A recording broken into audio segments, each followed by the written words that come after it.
ao palco minhas colegas e amigas, Camila Lafetá, Marcela Cotait,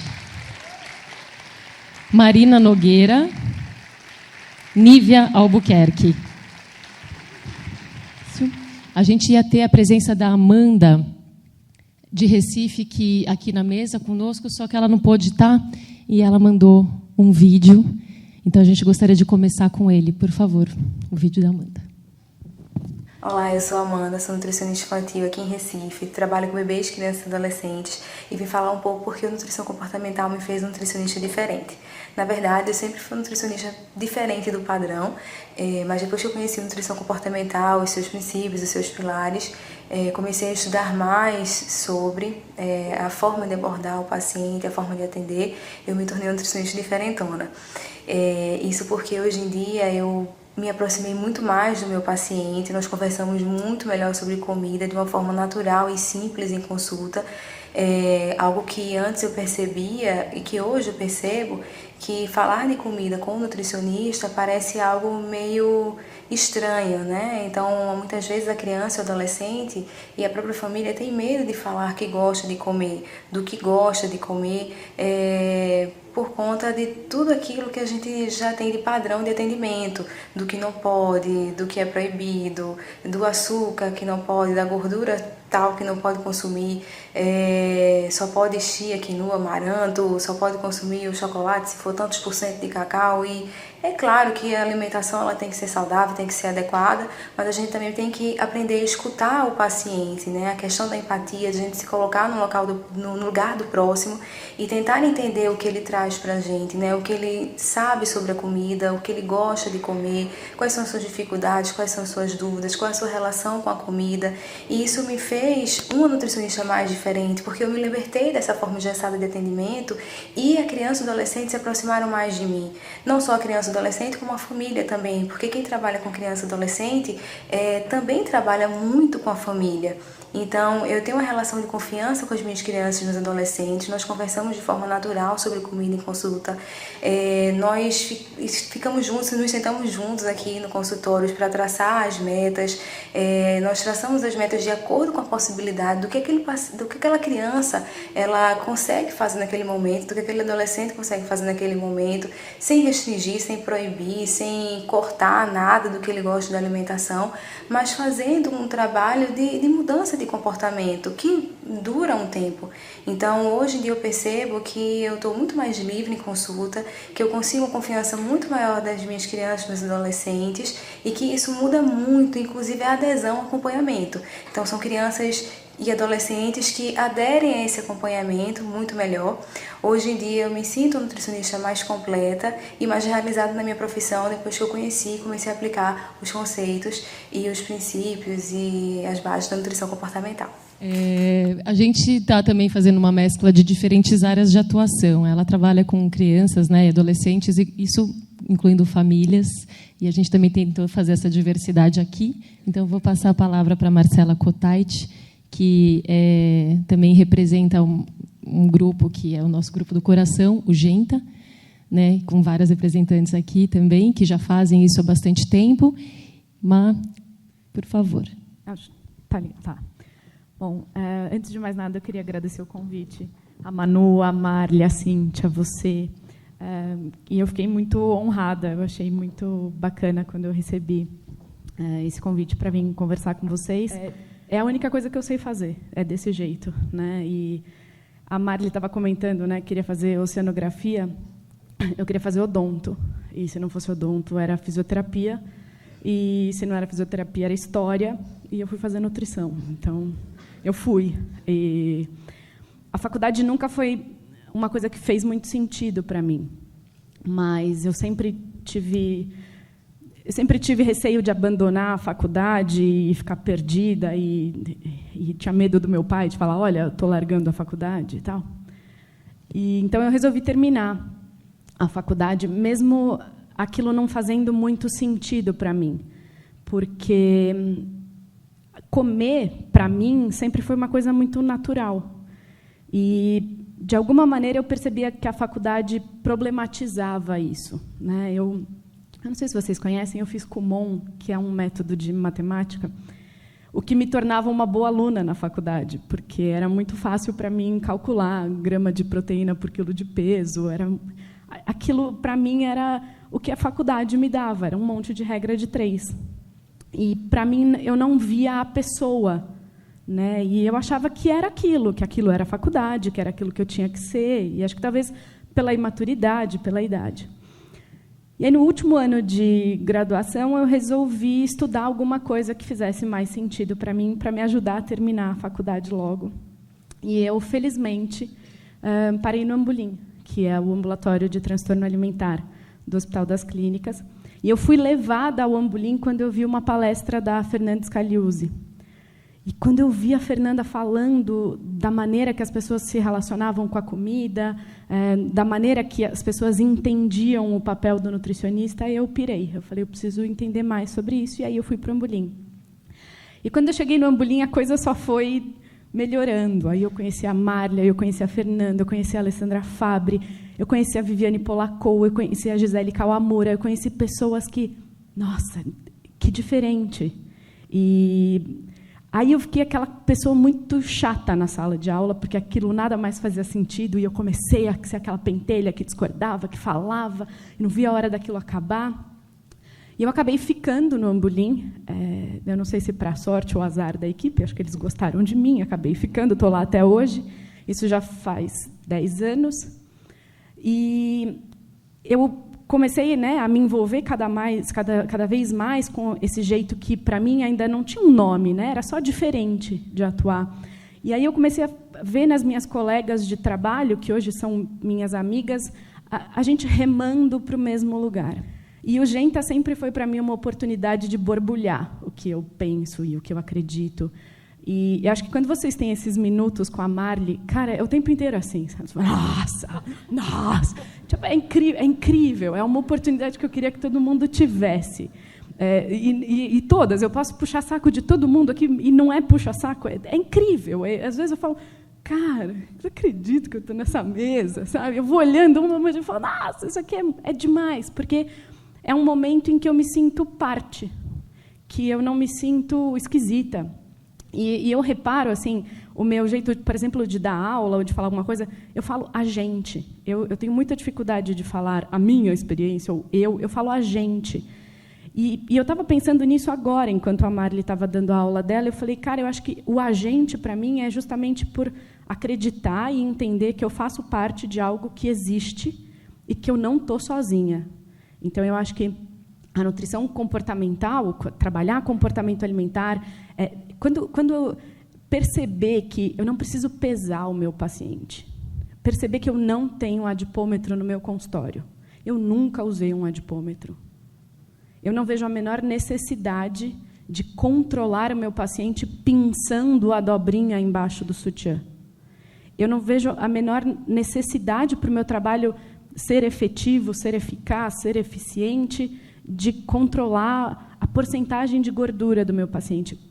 Uma coisa que eu sempre falo, que é muito engraçado, principalmente quando eu estou falando para alunos de graduação, eu nunca comi carboidrato.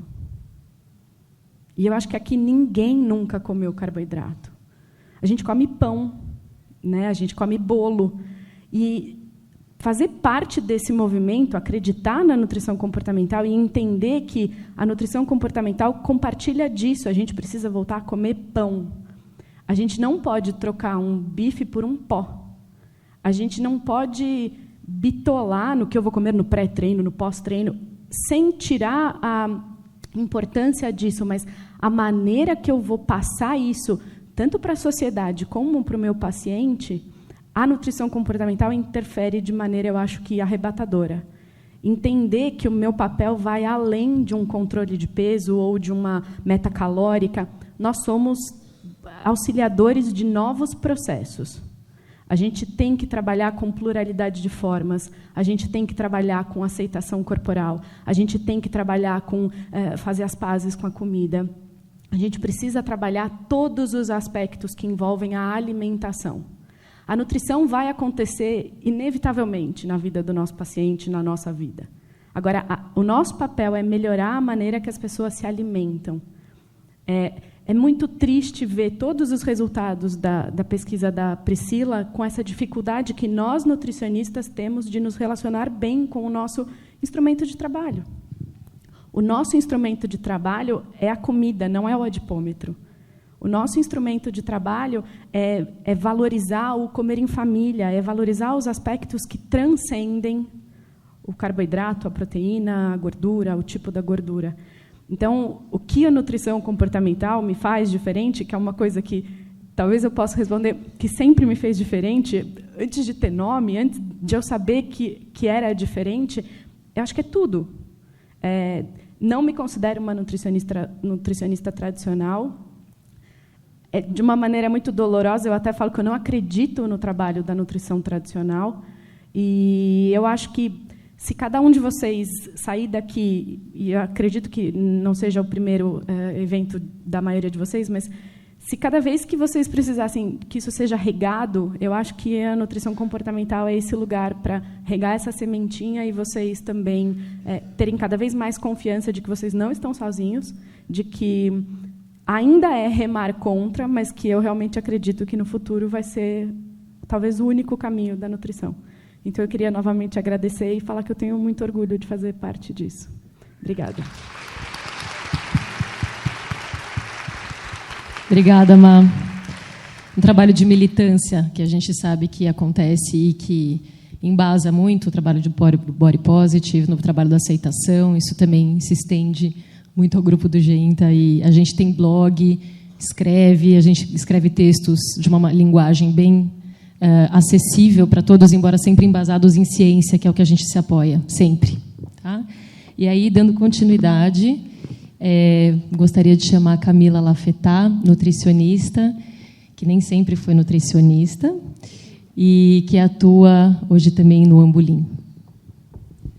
Eu achei engraçado, Marcela, que quando você falou que você tem dificuldade, você se refere como agente no coletivo e tem dificuldade de falar. Eu já me peguei infinitas vezes no consultório fazendo isso com paciente particular, falando a gente. E eu tenho que dar uma freada, mas é exatamente isso.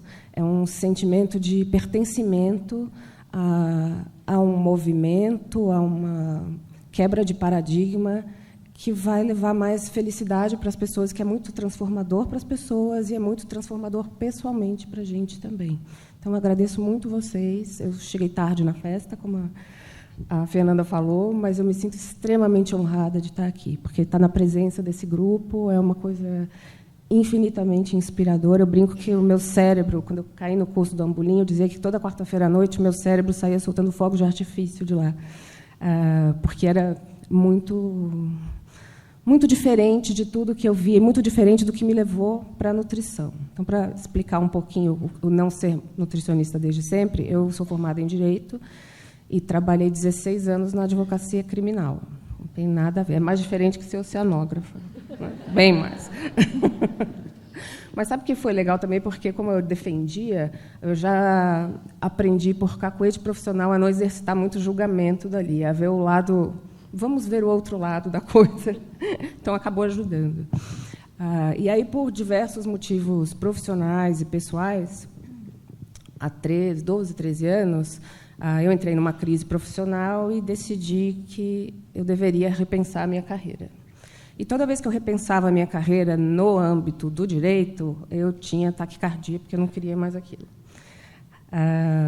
E aí passei uns 8 meses matutando sobre o que eu poderia fazer, o que fazia sentido para mim. E aí eu fui levada à nutrição pelo meu amor pela comida, porque eu amo comida, amo comer, amo estudar sobre comida, então eu achei que fazia sentido e lá fui eu. E com 37 anos eu virei caloura de nutrição. E eu passei por esse mesmo processo de incômodo e de falta de sentido mesmo em me ver diante de um Avanutri. E isso me coloca numa posição bem sui generis para falar da nutrição comportamental, porque eu sei o lado de cada mesa, como nutricionista, mas eu tenho uma experiência de, sei lá, muitos anos, 20 anos, de quem estava do lado de lá da mesa, de quem era paciente.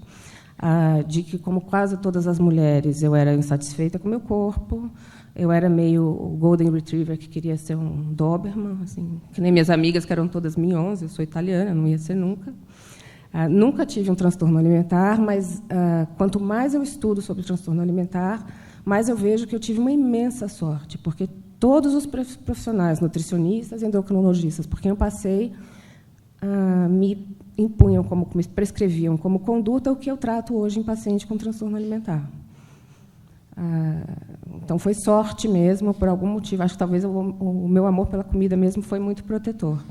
Daí eu chego no meio desse grupo do Ambulim e começo a ouvir essas outras questões de aceitação, de fazer pazes com a comida, e aí fez-se a luz para mim. Então, o que eu posso dizer que ela representa para mim hoje? Na verdade, eu nunca pratiquei a nutrição clássica, porque antes de me formar, eu já tinha feito o curso no Ambulim, então eu sempre fui uma nutricionista comportamental. Eu acho que o que eu defino, uma palavra boa para definir ambas as experiências, de quem está do lado de lá e do lado de cada mesa, é a emancipação.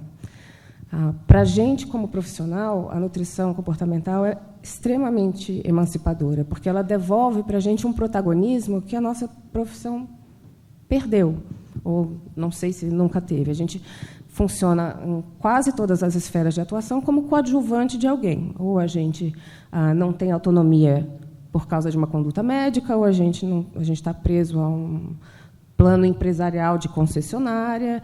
E, quando a gente começa a estudar e se apropriar das técnicas e se habilitar para praticar a nutrição comportamental, a gente se emancipa de tudo aquilo, a gente passa a fazer diferença. Se as nutricionistas comportamentais fossem abarroadas da terra, como a Marli falou, aí talvez fizesse um pouquinho de diferença. E, para quem está do lado de lá, eu também falo em emancipação, porque é muito bonito a gente perceber que a nossa conduta profissional é reconciliadora, que a nutrição a nutrição clássica ela estimula o tempo inteiro uma guerra da pessoa consigo mesma, uma guerra da pessoa com o seu corpo, com as impossibilidades biológicas daquele corpo ser transformado, e com a comida.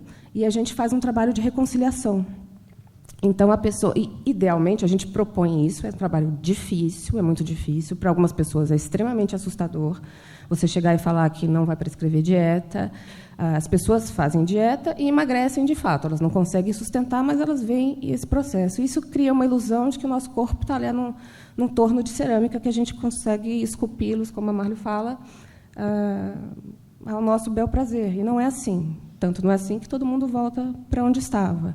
Mas a ideia é a pessoa que consegue aceitar, se apropriar disso e embarcar nessa proposta, ela também se emancipa, porque ela resolve... Porque, na esteira dessa mudança da relação com o corpo e com a comida, vem tanta mudança em relação à autoestima, à qualidade de vida, a paz e equilíbrio interior mesmo. Então, eu extrapolo a questão da alimentação para isso, porque eu vejo isso acontecer com pacientes que conseguem aderir.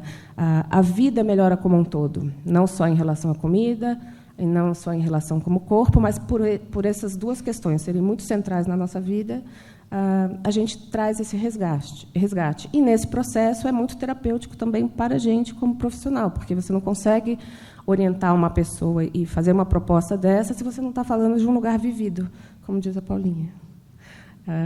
Então, é muito bonito, eu acho que é um convite importante. É difícil a gente criticar a profissão e botar o dedo na ferida, mas é extremamente necessário, como a Marli mostrou agora com esses dados, que não são dados inéditos. A gente tem outros trabalhos que mostram inéditos no sentido assim, a gente já sabe de atitudes alimentares de nutricionistas que são muito complicadas. A gente conhece nutricionistas por mídia social que são doentes. A gente vê isso, que são adoecidas no olhar da relação que elas têm com a comida e com o corpo.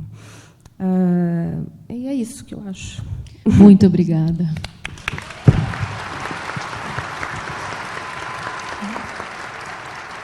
Eu brinco que a Camila é a nossa Nigella brasileira. Obrigada. A gente sabe que não tem só conquistas, a gente tem desafios nesse caminho, exatamente por ele ser transformador, mas difícil, né? Então, é interessante a gente compartilhar essa dificuldade.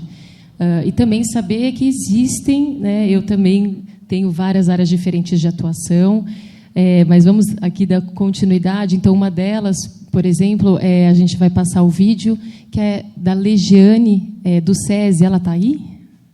Legiane, está por aqui? Oi, tudo bom? Também fazendo um trabalho muito rico em escolas, né, do SESI. Então, a gente vai ver um pouquinho do trabalho dela e como que ela utiliza a nutrição comportamental aí. Por favor, o vídeo 2. Olá, pessoal da Nutrição Comportamental. Eu me chamo Legiane, sou nutricionista, atuo no SESI São Paulo, na divisão de educação. O SESI conta com várias unidades escolares pelo estado. E nessas unidades são promovidas ações de educação alimentar e nutricional, que acontecem por meio de campanhas de sensibilização no refeitório ou atividades que são realizadas pelos nutricionistas ou em parceria com os professores. Nessas ações, nós procuramos incluir alguns conceitos e estratégias da nutrição comportamental, como, por exemplo, estimularmos os estudantes a se tranquilizarem para o momento da refeição, observando as suas sensações de fome e saciedade.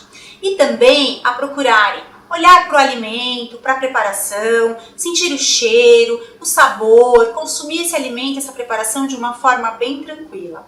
Também procuramos, nas nossas orientações, não focar só no nutriente, e sim focar no alimento. Nós acreditamos que se os estudantes receberem informações baseadas nesses conceitos, eles terão a oportunidade de crescer estabelecendo uma relação saudável e prazerosa com a comida. Muito obrigada e um grande abraço. E aí, para representar a caravana de Fortaleza,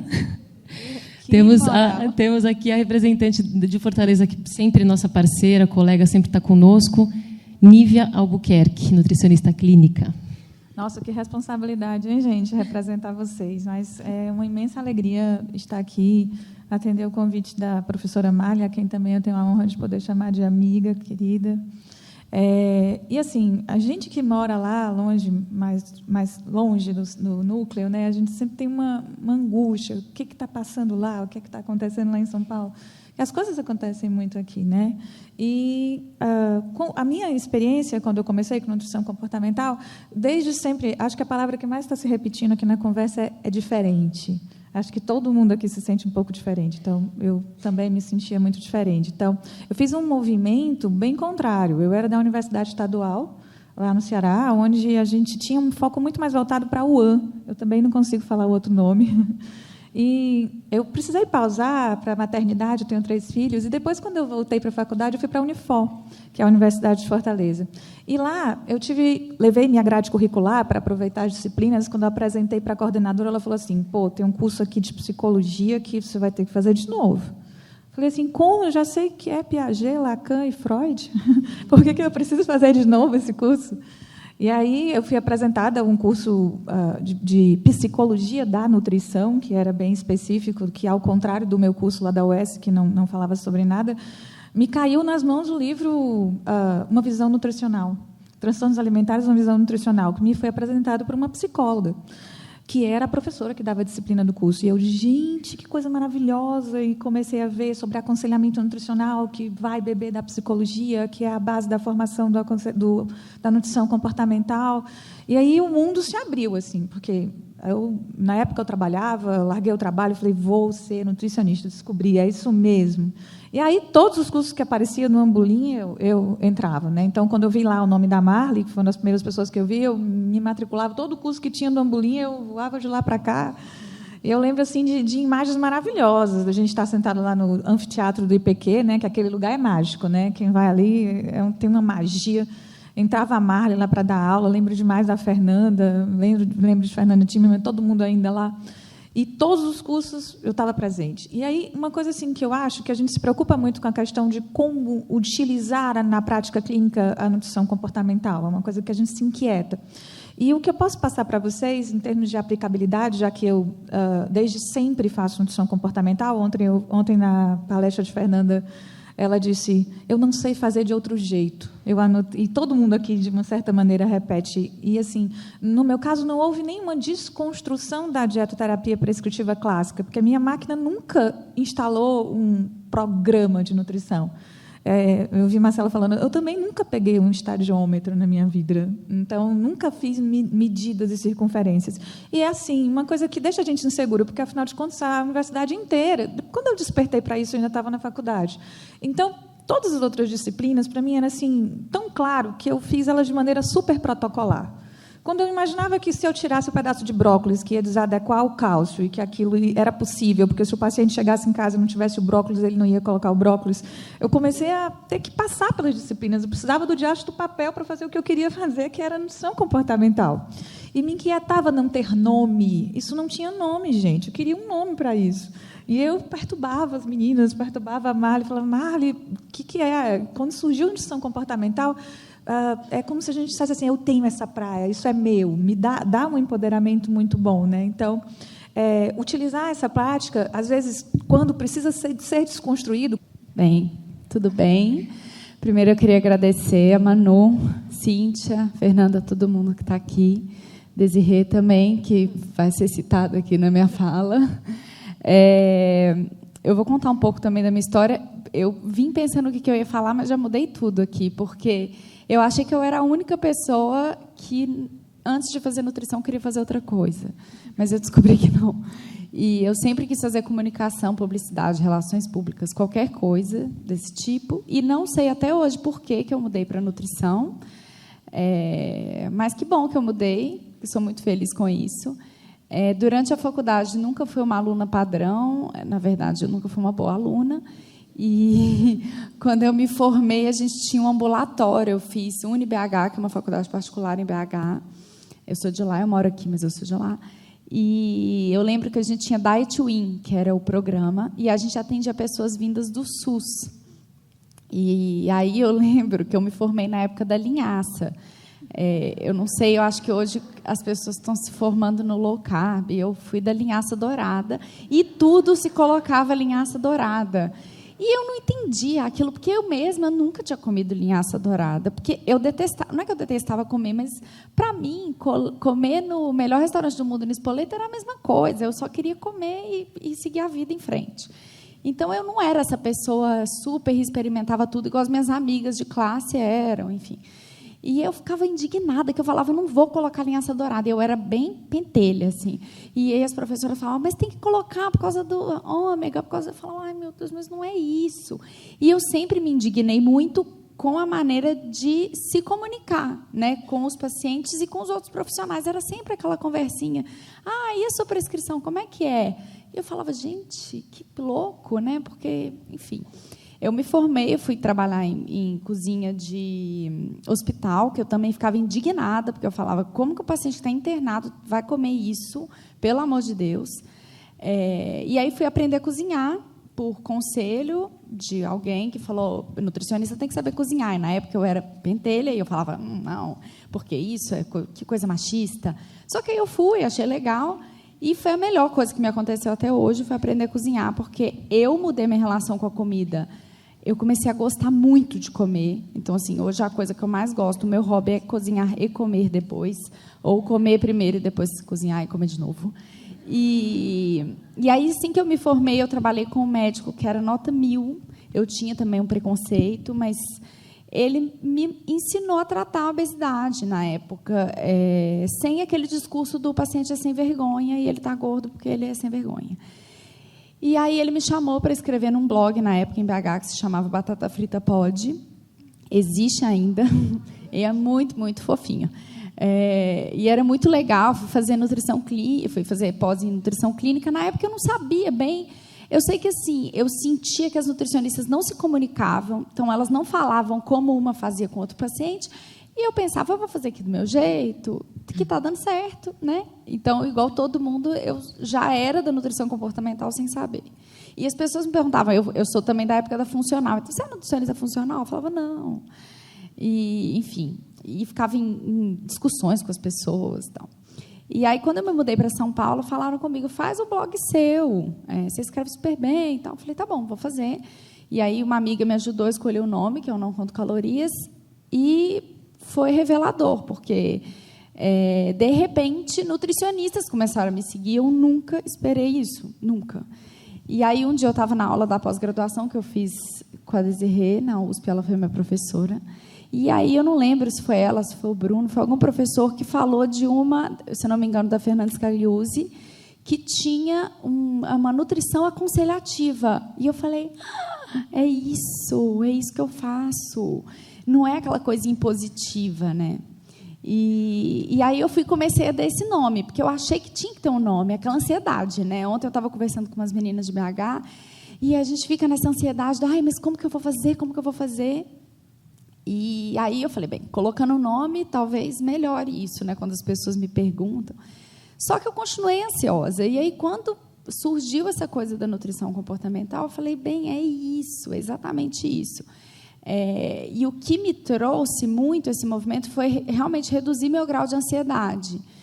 Porque eu vi que eu não estava sozinha, que tinham pessoas que pensavam igual a mim, porque eu sempre tentei até meio que negar isso, do tipo, gente, mas eu não estou fazendo igual todo mundo, né? E que bom, por um lado, hoje eu vejo, mas a gente fica meio com medo de, então eu estou fazendo errado. E eu acho assim que, a partir do momento que abaixou meu nível de ansiedade, eu comecei a transferir isso para o paciente de uma maneira maravilhosa, porque, um pouco ao contrário das meninas, lógico, respeitando muito o que elas fazem, porque eu acho que o legal da nutrição comportamental é justamente isso, a gente poder trabalhar de uma maneira diferente, mas igual. Hoje eu entendo a demanda do paciente melhor. Então, se ele chegar para mim e ele quiser saber o percentual de gordura dele, e, logicamente, né, dentro dos aspectos clínicos, isso não for um problema, eu não vou ficar batendo contra, porque eu fiquei muito tempo assim, tentando impor meu jeito. Não, porque você não pode, você vê que sem comer glúten, você tem que comer glúten é maravilhoso. Hoje eu vejo que eu posso falar, tá bom, então, bem, isso aqui ainda não é um problema grande, com o tempo ele vai ver que, né, e aí a gente vai aplicando várias coisas. Então, para mim, me aliviou, assim, me trouxe um alívio, diminuiu muito o meu grau de ansiedade, e eu me senti parte de uma coisa, porque é o que eu falei, tem muitas pessoas hoje em dia que me seguem, que são pessoas leigas, né, que não estão no mundo da nutrição, mas que às vezes sabem, ou pensam que sabem, ou sabem muito mais que a gente de várias coisas, e a gente aprende muito com essas pessoas. Mas hoje eu vejo que tem muitas nutricionistas que me procuram com isso, com essa ansiedade, do tipo, ai, meu Deus, mas como que eu vou fazer? Porque a pessoa ela quer um pedaço de papel. Então, às vezes, você tem que dar esse pedaço de papel para ela, para chegar no ponto que ela vai lá só bater um papo com você, né? Que para você vai ser um papo, mas para ela, assim, eu vejo que clientes meus e de outras nutricionistas que falam, eu adoro o dia da consulta que a gente bate um papo, né? Assim, e é mesmo, porque tem gente que vai viajar para um lugar que eu já fui, eu falo, vai nesse restaurante. No começo eles comem assim, gente, essa nutricionista é louca, né? E eu às vezes falo, olha, você vai achar que eu sou meio maluca, porque eu vou falar para você ir não sei aonde. Tem um paciente meu que eu morro de rir, porque ele, igual a mim, adora McDonald's. E aí, toda vez que ele vai, outro dia a gente estava falando do Mac Dia Feliz, eu falei, putz, esse ano eu não fui no Mac Dia Feliz. Ele falou, primeira vez que você veio aqui, que eu falei, quarteirão com queijo, você falou assim, adoro quarteirão com queijo. Ele falou, esquisito. E eu fiquei meio desconfiada.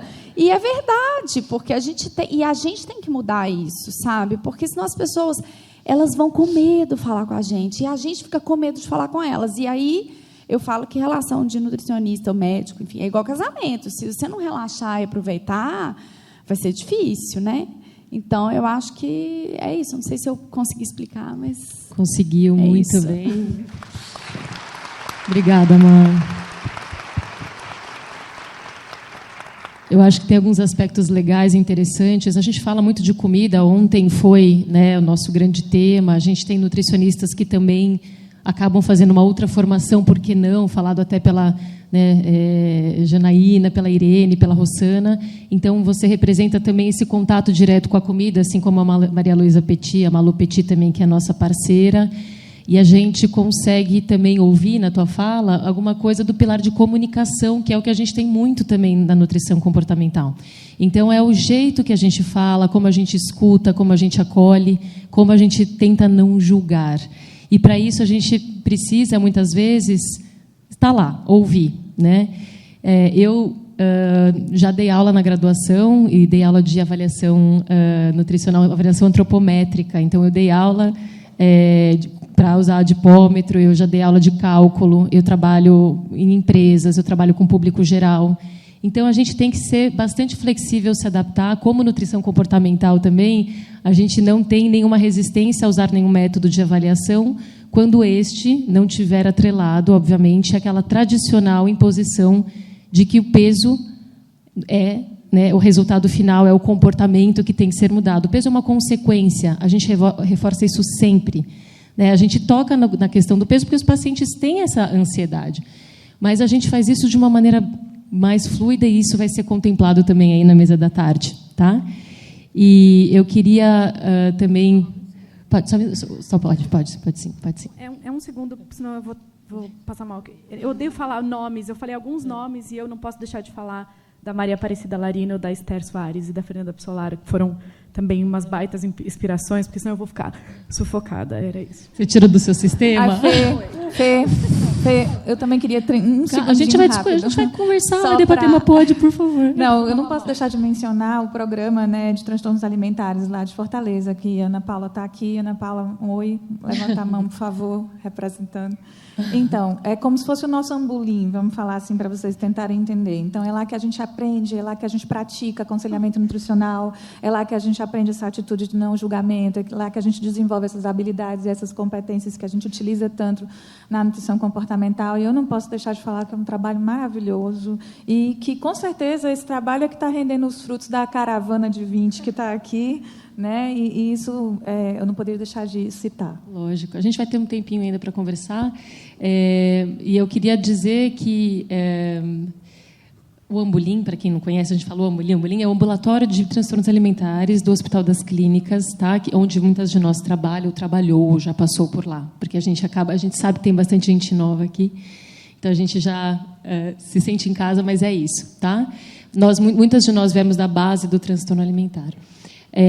Mas também de outros lugares. Então, para também continuar e terminar, fechar um pouco esses depoimentos, e a gente entra numa discussão, se vocês quiserem já ir formulando algumas perguntas, eu queria também colocar um depoimento de uma das nossas alunas mais assíduas, né? E a gente fala que é a aluna Fidelidade, que também traz muita alegria para a gente, e ela representa a caravana do comportamento alimentar, cadê?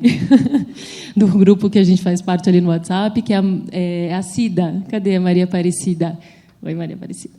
Obrigada de novo por você estar aqui com a gente. A gente vai ouvir um pouquinho o seu depoimento. O vídeo 3, por favor. Meu nome é Maria Aparecida, sou nutricionista em Londrina, no Paraná. Conheci a nutrição comportamental desde 2015 e ela faz grande diferença no meu dia a dia, em como eu atuo junto aos meus pacientes e também assim como um meio eficaz de comunicação, né? Então ela trouxe para dentro da minha prática não o que eu tinha aprendido ainda adolescente na faculdade, que era a restrição, a imposição de regras, mas o entendimento de que o paciente é o protagonista, né? E fazer com que ele se aproprie disso. É o grande diferencial de tudo aquilo que a gente faz relacionado à nutrição comportamental. Entender que por trás de alguém que nos procura existe um ser humano com uma história, com uma vida, com objetivos muito específicos. E isso a nutrição comportamental traz toda essa diferença.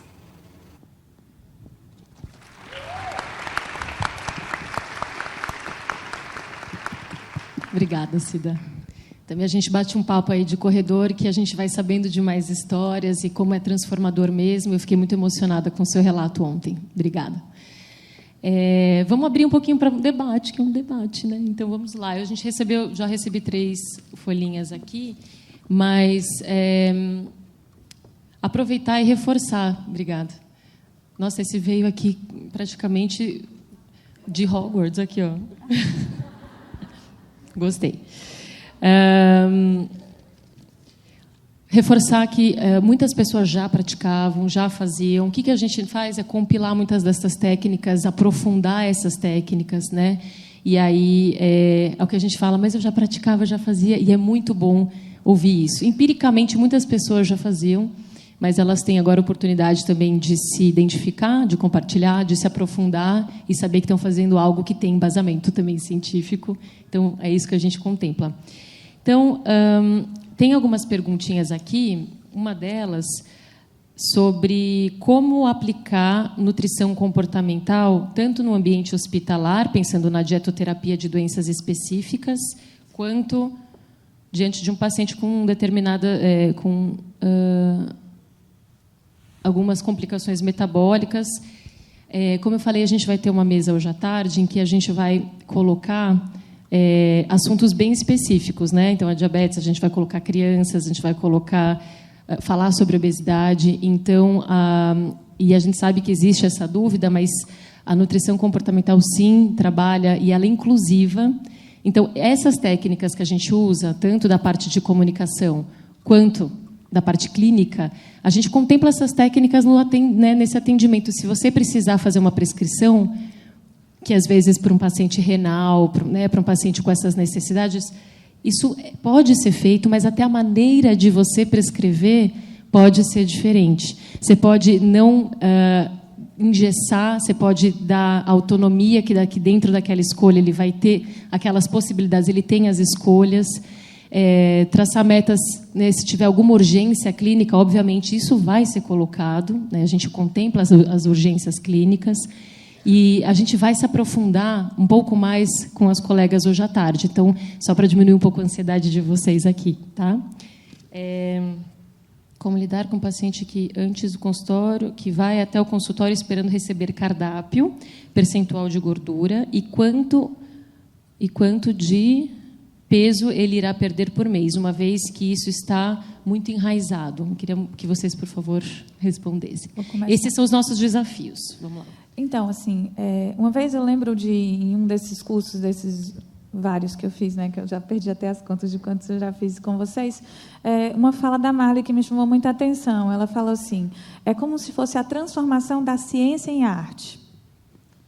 O profissional ele não precisa destilar o conhecimento dele, ele não precisa usar todos os termos da fisiologia e explicar como funciona todo o circuito, mas ele precisa devolver para o paciente aquilo que ele aprendeu de uma maneira prática.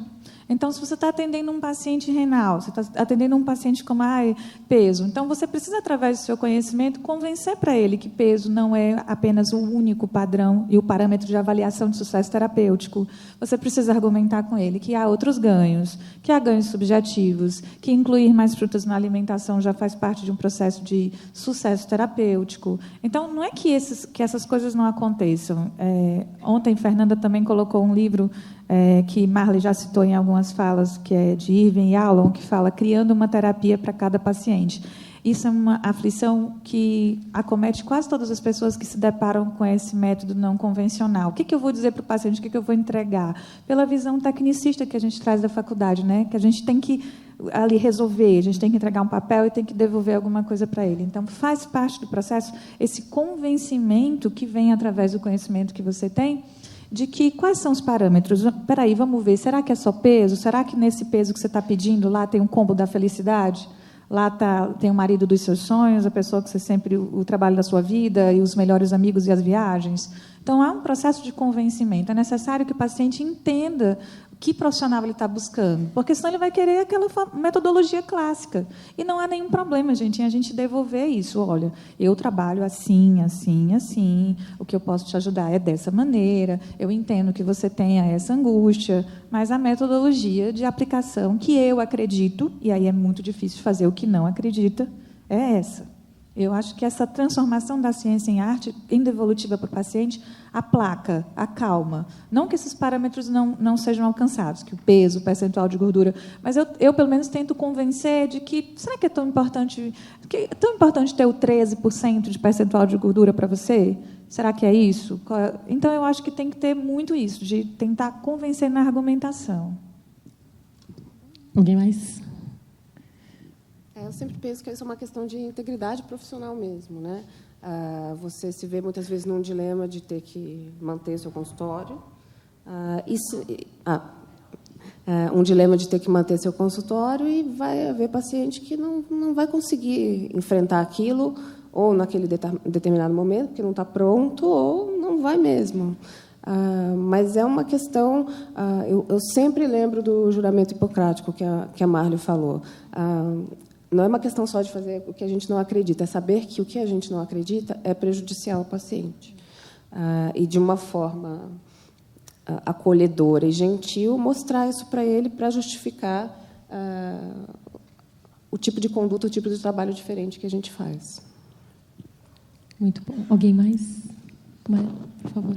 Eu vou só aproveitar, para te falar que tem um recado para você. Marina Nogueira representou muito bem com a sua fala o nutricionista que está em processo de desconstrução.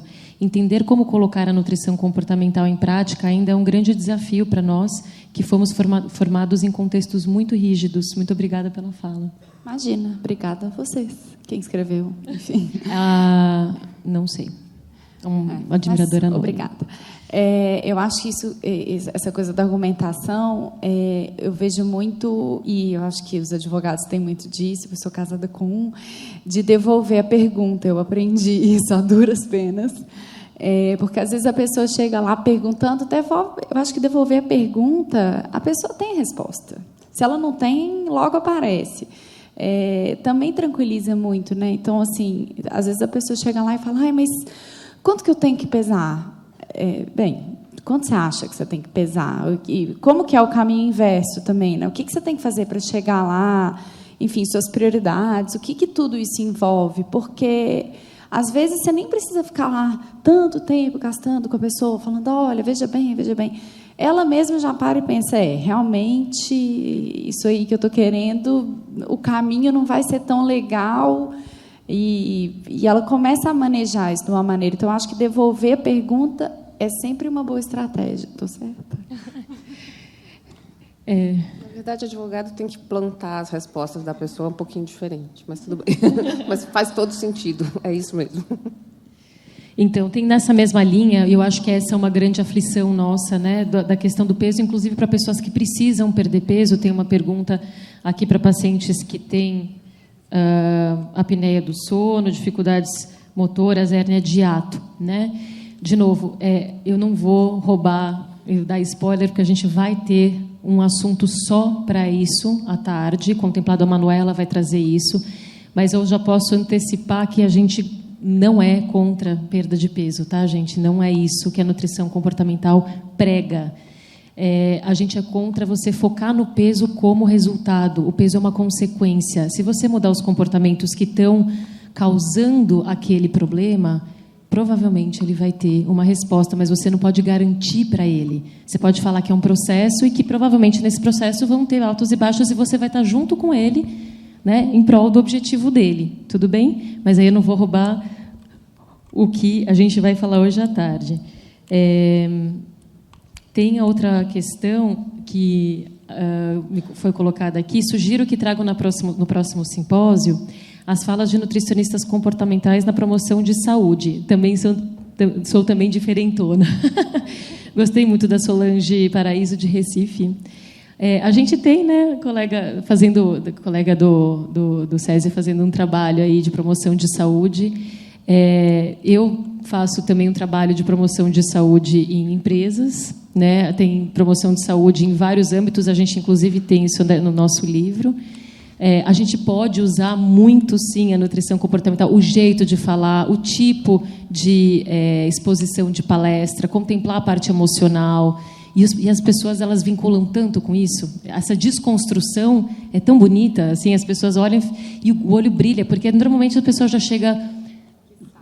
lá vem, né? Assim, lá vem falar que não pode isso, não pode aquilo. E quando você começa a mudar o tom, a receptividade é muito grande.